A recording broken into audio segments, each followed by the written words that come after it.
Welcome to Oklahoma Gardening. Today is one of the most popular shows that we always feature as we head over to Tulsa for a sneak peek of the Tulsa Garden Club's annual garden tour. Stay tuned for all the details and a couple of the featured landscapes. Then, Jessica Riggin has a recipe for some of those cool season crops you might be harvesting. Underwriting assistance for our program is provided by the Oklahoma Department of Agriculture, Food, and Forestry, helping to keep Oklahoma green and growing.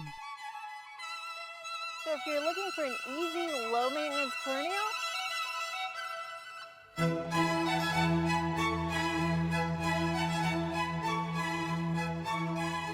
have two different types of flowers on one plant.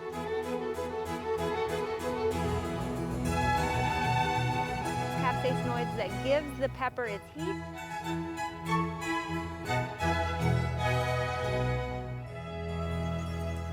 We're back over in Tulsa, and joining me today is Brenda Haggard, who is with the Tulsa Garden Club, and we're so excited to be featuring the Tulsa Garden Club's 72nd annual Tulsa Garden Tour. So tell me a little bit about the club. First of all, I know you guys are a big advocate of horticulture education, and we appreciate that. Tell us a little bit about the history. Since 1929, Tulsa Garden Club members have been educating and learning and sharing and doing everything we can to help beautify Tulsa, but also conservation and education and engaging the community in the love of gardening. Mm-hmm. So in 1951, we actually went from more private and closed tours of our own gardens or maybe members of the community, and we opened it up as the community's charitable educational opportunity so that we could help begin Tulsa Garden Center. And now 72 years later, we're still doing it as the longest running educational charitable garden tour in the state. And we work year round so that we can have proceeds available for our formal and informal gardening education programs. It's an amazing legacy that you guys have created. And of course, everybody always looks forward to this tour because you feature some of the gems of Tulsa. Tell us a little bit about the tour this year. We have 4 Midtown Tulsa gardens, all shapes, all sizes, all flavors actually. Each of the gardens is unique. Most of them, let's say, you have a professional who may consult or do some of the heavy lifting, mm-hmm. and our garden and homeowners do a lot of the hands-on themselves.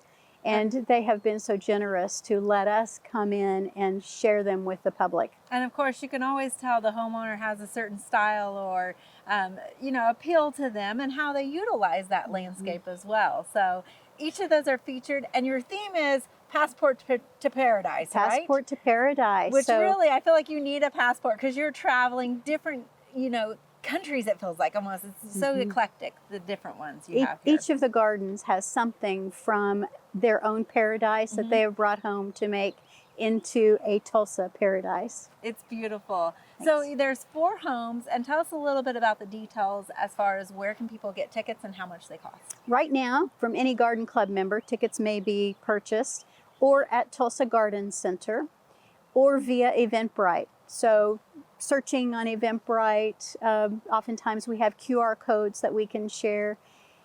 Go look for 72nd Annual Garden Tour Passport to Paradise, and you may purchase advance tickets for $15. Mm-hmm. On tour day, the first garden you stop in, Miss Casey, you can get your Passport to Paradise, your $20 ticket for going through any of the 4 gardens. Right. It is self-guided, so you stop at the first one and you choose the next 3 that you want to hit. Okay, so even if you decide last minute, I want to go on that tour, just show up at one of the addresses listed on your website. Yes, ma'am. And people can purchase the tickets then as well. And this is open to anybody. You don't have to be a member. You don't have to be from Tulsa. It's a great way to get ideas for your own garden. Just it is. Color and style. So, of course, it's kind of drizzly today. It always is, but it makes the gardens look great. And what I love about this, every time we come every year, is the gardens look so dramatically different from our sneak peek to when they actually will be on showcase in a couple of weeks. And that's what gardening is all about. Right. Everything changes. Nothing ever stays the same. So give us the details one more time, the date and the hours. 72nd Annual Garden Tour, Passport to Paradise, is Saturday, May 20th, 10 a.m. to 4 p.m. All right, well, I look forward to seeing you there and everyone else as well. Thank you, Brenda.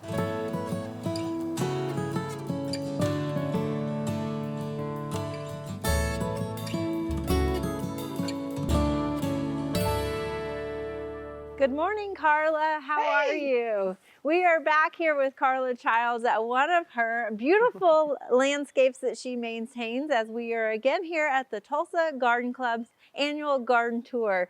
Carla, thank you so much for having us here, and you love color. I do love color. I'm glad you're here. Yes, we have lots of color at this house. In the front, we're just starting to transition from our cool season to our summer flowers. And the front we make kind of cottagey, lots of mixed up things, blocks of color, kind of blends into the other. We had lots of tulips and violas. Some of them are still here, but we're transitioning into the warm season. Yeah, I love the kind of pastel bluish purple violas that you have there, but it looks like you're coming in with some angelonia and some others. Angelonia, some pentas, the dragonwing begonias. We're doing some Persian shield. And the grower goes, "What is this, the 1980s?" And I'm like, "Yeah, you know, we like Persian shield. We haven't seen it in a long time. It's coming back, isn't it? Like all good things in fashion." Yeah. Well, I love this little area in particular because, you know, I know a lot of times these beautiful estates, we see a gorgeous landscape, but we think, is it really being used as a garden? And you have created a little niche kitchen garden here. Yes, thank you. They love their vegetables, cherry tomatoes. They love cucumbers and squash and the peppers, and they cook a lot. And in the back, we have some stuff by the grill that you can use. The kitchen is just right here, so it's real handy. We made the raised bed to try and change it out just a little bit. Yeah. And I believe the homeowner is in the back, Trace Mahan. Why don't you go talk to him and see the outdoor living area? Awesome. Okay, thank you. You're welcome.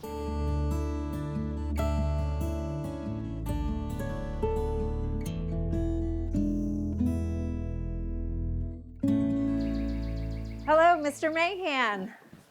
How are you? Good. A lovely backyard. Thank you very much. May I ask you a little bit about it? Please sit down. Thank you.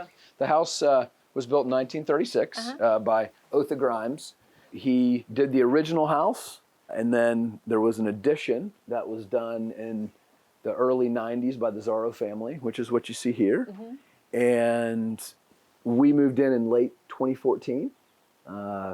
Once we saw the home and saw the potential, created our vision and you know, kind of started developing our plan for what we wanted to do. And you're only the third owner of this home, right? The third owner, yes ma'am. Which is amazing. I know there's a lot of historical homes here in Tulsa, but it's neat that you have that history here with your family and stuff to be able to live here and enjoy that history. For sure. So tell me a little bit about the landscape too, and who helped you with that. Yeah, so Carl Zafransky, who's a landscape architect here in Tulsa, he helped us design the backyard. Chris Murphy helped with the pool design and the cabana. And so we all just collaborated, you know, created a space that we love to entertain. We love being outdoors. Yeah. Sometimes it can be a challenge in Tulsa, as we all know, or in Oklahoma, period, right? But there's still a lot of great days during the year, and we love being out here. And even when the rain's going on, you can still be out here and enjoying it. No question. Well, I love that you definitely have different vignettes, sort of, so that you have areas for different groups to entertain. And also, it seems like you've got good runoff for the rain when there is heavy rain. We do. So Carl helped us with that. So all of the water is directed towards the back of the house. Okay. And so it's all, you know, the gutter system pushes it back so we don't have to worry about it flooding. He also helped us, you know, with the grade of the lawn as well to make sure that, you know, we weren't sitting in water all the time. Right. Well, one of the nice things about a landscape is that it complements the hardscape or the home. That's also. right. And with the Taylor junipers on the corners. And you also have a lot of flowering trees and shrubs like the desert willow. The desert willow is my favorite. When it blooms, I wish it bloomed all year long. Yes. But it's fantastic. That's one of Carl's favorites. Is it? And I fell in love with it once he told me the story. I said, we got to have that for sure. Well, it definitely adds both appeal throughout the season, but also kind of gives that transition, right? So there's always something new to discover in this backyard. Absolutely. Thank you so much. And I know just in 2 weeks, it's going to look completely different It even. will, for sure. Thank you, Mr. Mahan. You're welcome. You're welcome.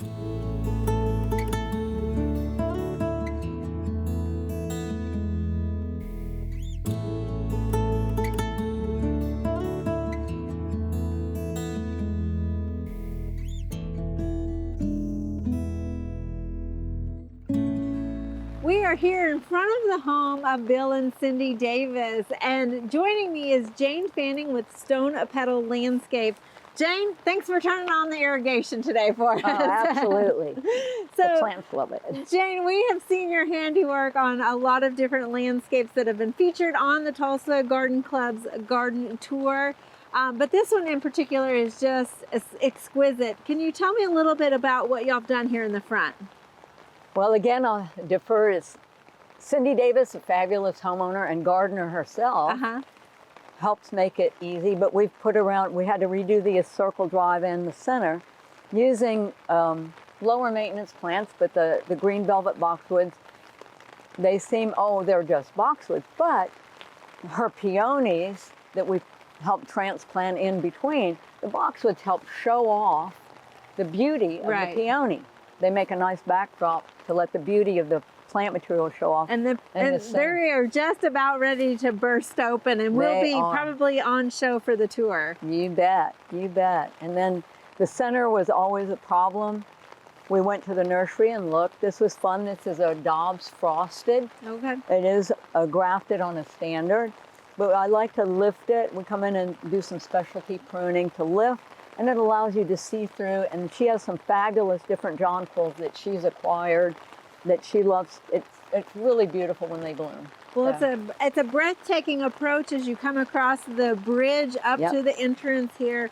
And then you've got a lot of color even with your foliage around the front yard here. Yes, we do. We introduced some of the junipers, and then we added some Diablo 9 bark that are going to be fabulous in the fall, the beautiful fall color. Yeah, give you both the color during the early season with the flowers and the foliage, and then go into that autumn color as well. And that's an exquisite Japanese maple over there too as well. It is.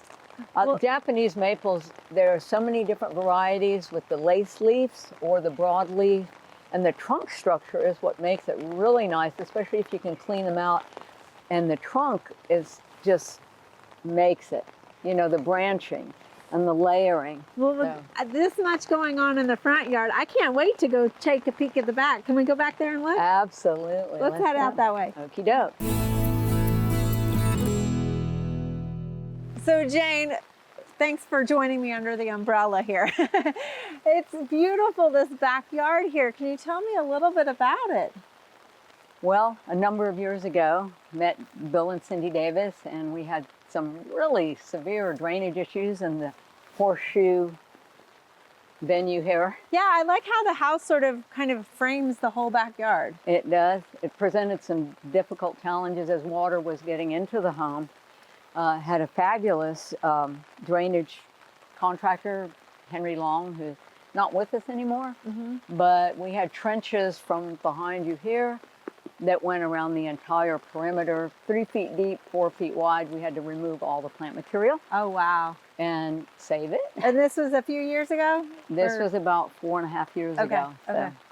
So and put all new drainage in, works fabulous. And so now it's really working because I see a dry creek bed up there, so that helps kind of utilize the landscape and make it functional as well. Absolutely. Well, also looking at the landscape, I see a lot of color. So not just off the flowers, but off of the foliage, we're getting a lot of color. So let's talk a little bit. We've got maple trees, the ginkgo, kind of that limey color from the ginkgo, and also all the hostas and heucheras. That's right. I think it's really wise to be able to integrate a variety of perennials that can bring lots of color year-round without having to necessarily plant flowers. And flowers is what makes it pop. Right, definitely. But the lime greens, the reds, the purples, lavenders, and you can get that through the evergreens or through the perennials. Yeah, So you've got some ferns over here. It looks like, what kind of ferns are those? those are the autumn ferns. Okay. There's a few Japanese painted, but not too many. Okay. The hellebore are fabulous because you get beautiful color in the winter. Oh, yes, yeah. And they're still blooming, and it looks like we've got some hydrangeas that are going to be coming on pretty soon Right, as well. and the clematis is coming on well right now. The Angelina, that you see over there and there. The blues You've with got- the globosas. The lime green with the highlights arborvitaes. Of course, then the sienna sunrise nandinas that give you the reds, the rich reds too. So Jane, we've seen your handiwork on some of the previous garden tours. Tell me a little bit about your style and where you get your inspiration. Well, I think inspiration comes from all of God's handiwork around. There's so much if we would open our eyes and look. A walk through the forest or walk through other gardens, but I don't know, it comes and just being quiet and listening. But what's really fun is to see all of the different varieties of plants that are available to us, whether it's through all the different perennials. What's fabulous, I was mentioning earlier, was that hostas and heucheras and ferns, during the winter they're dead, but then after a cold, hard winter when it seems nothing is there, they come alive, bursting forth. Absolutely. You With know, so and much give bright color. Yeah, And then something that you and I were speaking of earlier is when you have this was a green velvet boxwood that had filled in all the way down, kind of full, not much interest. What can we do? The homeowner wants them, should we pull them out? And I said, no, you can topiary them, limb them up, and it gives it a new personality. Absolutely, I love that. I love how you've lifted that and created sort of that bonsai effect where you're starting to see some of the trunk of that as well. So it reveals a good character. Yes. And you can do that not just with the boxwood, but with a variety of plants. Well, don't be afraid to experiment a little bit and have a little fun. I love that. I love that. That is what gardening is all about. And let me say, your experiment is paying off here, definitely. Yeah. Thank you so much, Jane. Oh, yeah. And it's been so awesome. Cindy is a fabulous gardener herself, which makes it a lot more fun. Absolutely. So, thank you. And thank you.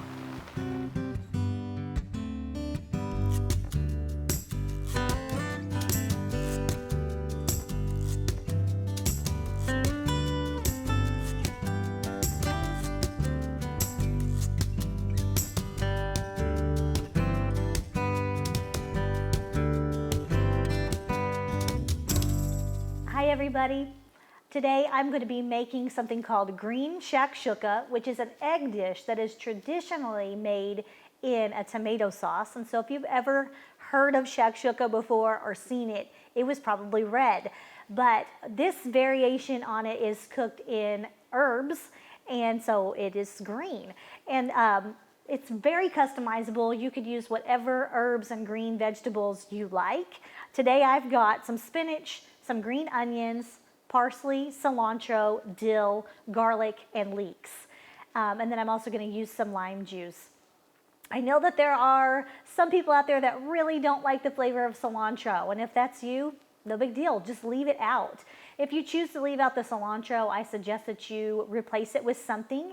So you could add in another green herb, or you could just have a larger amount of the parsley and the green onions and the leeks, and you could get by just like that.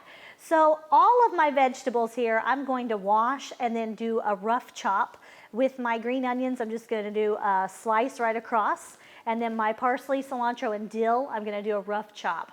How big or small that chop is just going to be up to your personal preference. So you can do it pretty large pieces or really small pieces. We are going to cook it down and it's going to wilt. And so no matter what size you prefer, it's going to be okay, and it's going to be really easy to eat.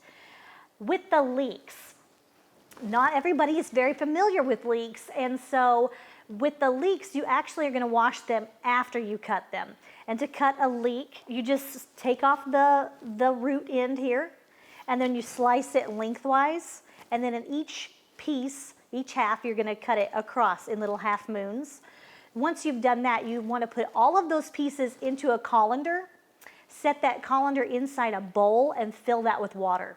Kind of mix it around with your clean fingers and then let it soak for 15 to 20 minutes because there's lots of dirt and grime and grit that gets inside the layers of the leek, and we want to get rid of all of that.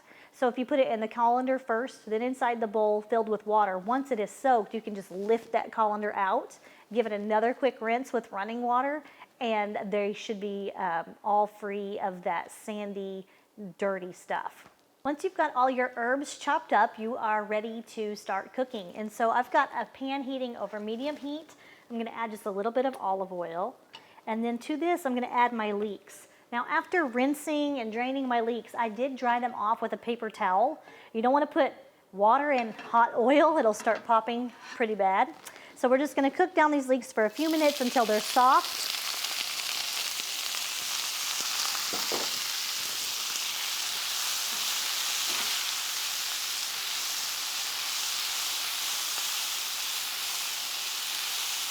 Okay, so my leeks are starting to get really soft and I'm getting some brown color on them. So to this, I'm gonna add some crushed garlic. I put this through a press. You could do that if you have one, but if you don't have a press, just crush it with the flat part of your knife. And it doesn't need to cook very long because garlic burns very quickly. So I'm gonna go ahead and add all the rest of my herbs in. This is parsley, dill, cilantro, and green onions. And we'll just let that cook down a little bit, and then we'll add some spinach. So my herbs have wilted down quite a bit and made room, so I'm gonna add in my spinach. But take your time with this because spinach takes up a lot of space right at the beginning, but it wilts down and gets smaller pretty quickly.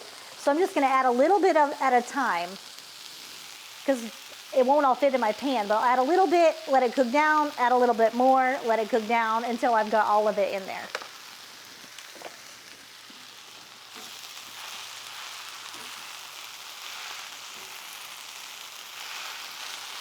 Now that I've got all my spinach incorporated and wilted down, I am going to season this with some salt and pepper and a little bit of cumin.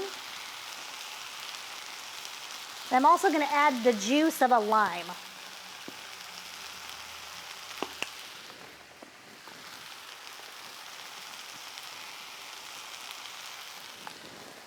Just going to squeeze it right in here.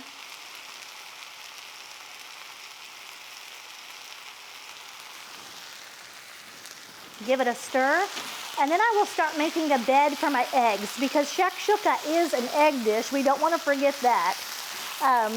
We're gonna cook our eggs right in here. If, like me, you have people in your house who like their eggs cooked differently, just add your eggs at different times. So there's 2 people in my home that like an over easy egg, and then there's 2 people in my home that like the yolk cooked almost completely solid. So I'll add 2 eggs, you know, and at first let them cook for a few minutes, and then I'll add the other eggs so that I've got 2 different levels of doneness. You just don't want to forget which is which. I am going to crack each of my eggs into a bowl and then add it individually. Just in case I get a little shell in there, I'll have the opportunity to get it out.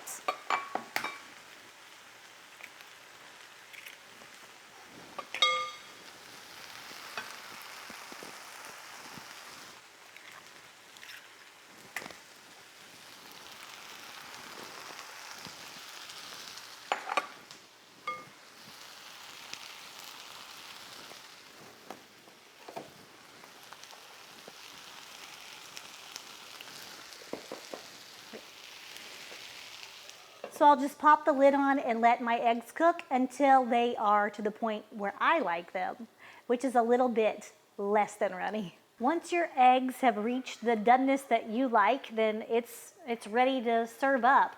I want to mention, as you're cooking your eggs, if your herbs start to smell like they might be starting to burn, just add a little bit of water to your pan, and that will kind of give them a little buffer between the green herbs and so much heat at the bottom of the pan, and it'll also help your eggs steam a little bit more quickly.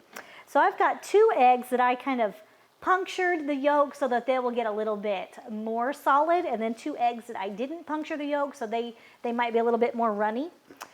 So you can do that as well if you have people in your house who like it different ways.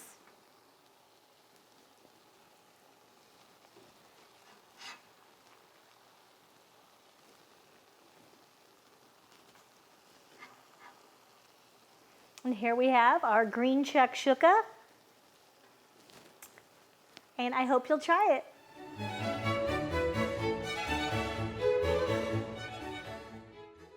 There are a lot of great horticulture activities this time of year. Be sure and consider some of these events in the weeks ahead.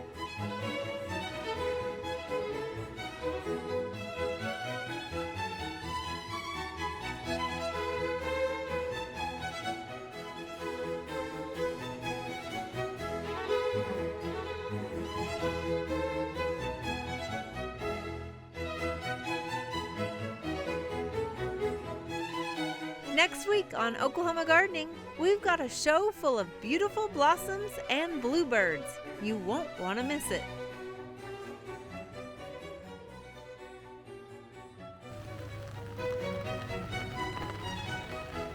On a beautiful rainy day, and today is Jane Fanning. Behind the scenes.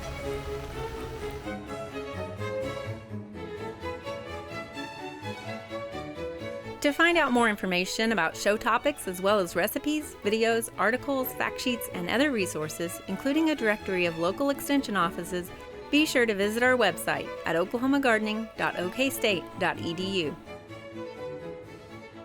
Join in on Facebook and Instagram. You can find this entire show and other recent shows as well as individual segments on our Oklahoma Gardening YouTube channel. Tune in to our OK Gardening Classics YouTube channel to watch segments from previous hosts. Oklahoma Gardening is produced by the Oklahoma Cooperative Extension Service as part of the Division of Agricultural Sciences and Natural Resources at Oklahoma State University. The Botanic Garden at OSU is home to our studio gardens, and we encourage you to come visit this beautiful Stillwater gem. We would like to thank our generous underwriter, the Oklahoma Department of Agriculture, Food, and Forestry. Additional support is also provided by Greenleaf Nursery and the Garden Debut Plants, the Oklahoma Horticulture Society, the Tulsa Garden Club, and the Tulsa Garden Center.